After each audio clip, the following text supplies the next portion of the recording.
நீதிமன்ற உத்தரவுகளை பிறப்பிக்க கோரி அவசரப்படுத்தக்கூடாது, அவசரப்படுத்த வேண்டாம் என கூறினார்கள். அதுபோக இந்த வழக்கை அரசு தரப்பில் இந்த வழக்கை வெள்ளிக்கிழமைக்கு விசாரணையை ஒத்திவைக்க வேண்டும் என்ற கோரிக்கையை வைத்தார்கள். நீதிபதிகள் கேட்டார்கள், வெள்ளிக்கிழமை வைக்கலாமா புதன்கிழமை வைக்கலாமா என்று கேட்டுக்கொண்டார்கள்.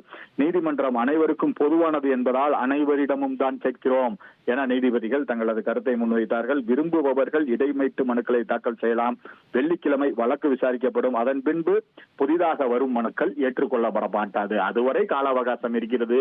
யார் வேண்டுமானாலும் இடையீட்டு மனுவை தாக்கல் செய்து கொள்ளலாம், மேல்முறையீட்டு மனுக்களையும் தாக்கல் செய்து கொள்ளலாம் என கூறியிருக்கிறார்கள். அதுபோக சமூக வலைதளங்களில் தேவையற்ற விவரங்கள் பகிரப்படுவதை தடுக்க வேண்டும் என மனுதாரர் தரப்பில் வாதம் முன்வைக்கப்பட்டது. மனுதாரர் என்றால் அரசு தரப்பிலும் அந்த மதுரை மாவட்ட ஆட்சியர் மற்றும் மாநகர காவல்துறை ஆணையாளர் தரப்பில் தமிழ்நாடு அரசு தரப்பில் மொத்தமாக அந்த வாதத்தை வைத்தார்கள். அதுபோக சமூக வலைதளங்களில் இது போன்ற விவரங்கள் பகிரப்படுவதை தடுக்க வேண்டும் என கூறியிருக்கிறார்கள். தீபத்தூண் தர்கா உடையது என கோருகிறீர்களா? வக்போர்டு தரப்பில் ஆஜரான வழக்கறிஞர்களிடம் நீதிபதிகள் தங்கள் கேள்விகளை கேட்டார்கள். அதுபோக நீதிபதிகள் வழக்கறிஞர்கள், அதாவது ஆஜரான வழக்கறிஞர்களை பார்த்து, நீங்களும் நீதிமன்ற அலுவலர்கள் தான், அரசு வழக்கறிஞர்கள் நீதிமன்ற அலுவலர்கள் தான், பொறுப்புடையவர்கள், முதலில் அதை புரிந்து கொள்ளுங்கள். பொறுப்புடையவர்கள் நீதிமன்றம் நடவடிக்கை எடுக்கும் அளவுக்கு இல்லாமல் சரியாக நடந்து கொள்ள அறிவுறுத்துங்கள். உங்களது கட்சிக்காரர்களை, அதாவது அவர்களுடைய பார்ட்டி கட்சிக்காரர்கள் என்றால் அவர்கள் யாருக்காக ஆஜராகிறார்களோ அந்த பார்ட்டி, அந்த மனுதாரர்களை சரியாக நீதிமன்றம் நடவடிக்கை எடுக்கும் அளவுக்கு இல்லாமல் சரியாக நடந்து கொள்ள வேண்டும். நீதிமன்றம் எதற்கு நடவடிக்கை எடுக்க வேண்டும்?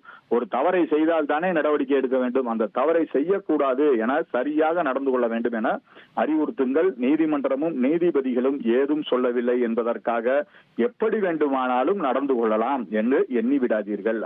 அப்படியெல்லாம் அவர்கள் எச்சரிக்கையும் அவர்களுடைய அறிவுறுத்தலாகவும் அதை கூறினார்கள். அதுபோக இந்த நீதிமன்றமே அனைத்திற்கும் கடைசி நிவாரணம். நீதிமன்றம் அவமதிப்பு நடவடிக்கை எடுக்கும் அளவிற்கு நடந்து கொள்ளக்கூடாது, நடந்து கொள்ளாதீர்கள் என நீதிபதிகள் அறிவுறுத்தியிருக்கிறார்கள். அதுபோக திருப்பரங்குன்றம் மலை உச்சியில் தீபம் ஏற்றுவது தொடர்பாக எந்த விமர்சனங்களையும் பொதுவெளியிலும் சமூக வலைதளங்களிலும் வைக்கக்கூடாது. அப்படி செய்தால் அது ஏற்றுக்கொள்ள முடியாது, கண்டனத்துக்குரியது. அது அப்படி செய்பவர்கள் மீது கடும் நடவடிக்கை எடுக்க நேரிடும் என நீதிபதிகள் தங்களது எச்சரிக்கையை கூறி இந்த வாத பிரதிவாதங்களை முடித்து இந்த வழக்கை வெள்ளிக்கிழமைக்கு ஒத்தி வைத்திருக்கிறார்கள்.